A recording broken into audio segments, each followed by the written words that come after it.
இரவோடு இரவாக ஏர்போர்ட் மூர்த்தி அதிரடியாக கைது. விசிகவினர் அளித்த புகாரில் நடவடிக்கை ஏன்?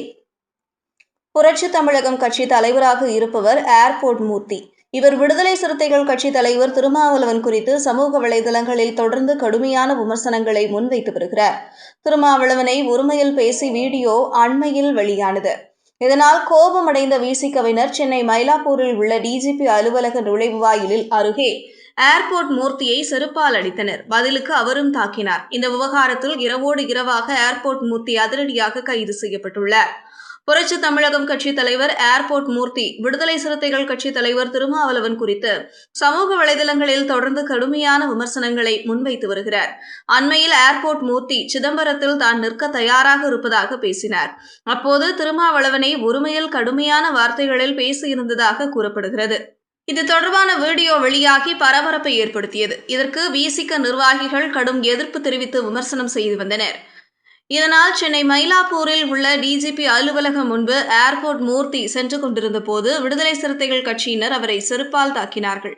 இந்த தாக்குதலின் போது ஏர்போர்ட் மூர்த்தி பதில் தாக்குதல் நடத்தினார். அப்போது கத்தியால் விசிக நிர்வாகி ஒருவரை தாக்கியதாக குற்றச்சாட்டு எழுந்தது. அங்கு பாதுகாப்பு பணியில் இருந்த போலீசார் தடுக்க முயன்றும் பலன் இல்லை.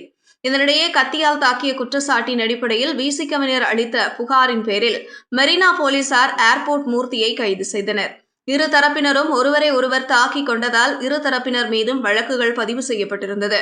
டிஜிபி அலுவலகம் முன்பாக நடந்த இந்த சம்பவம் தொடர்பாக பாமக தலைவர் அன்புமணி ராமதாஸ் போன்ற பல அரசியல் தலைவர்கள் இந்த தாக்குதலை கண்டித்தார்கள். காவல்துறை தலைமை அலுவலகம் முன்பாகவே இப்படி ஒரு தாக்குதல் நடந்தது தமிழகம் சட்ட ஒழுங்கு சீர்குலைந்துள்ளதை காட்டுவதாக அன்புமணி ராமதாஸ் குற்றம் சாட்டியிருந்தார். இந்த நிலையில் ஏர்போர்ட் மூர்த்தியை இரவோடு இரவாக போலீசார் கைது செய்துள்ளனர். கொடுங்காயம் ஏற்படுத்தும் வகையில் விசிகவினரை கத்தியால் தாக்கியதாக ஏர்போர்ட் மூர்த்தி அண்ணா சதுக்கம் போலீசாரால் கைது செய்யப்பட்டுள்ளார். ஆபாசமாக பேசுதல், கொடுங்காயம் ஏற்படுத்துதல் உள்ளிட்ட 3 பிரிவுகளின் கீழ் போலீசார் வழக்கு பதிவு செய்துள்ளதாக தகவல் வெளியாகியுள்ளது.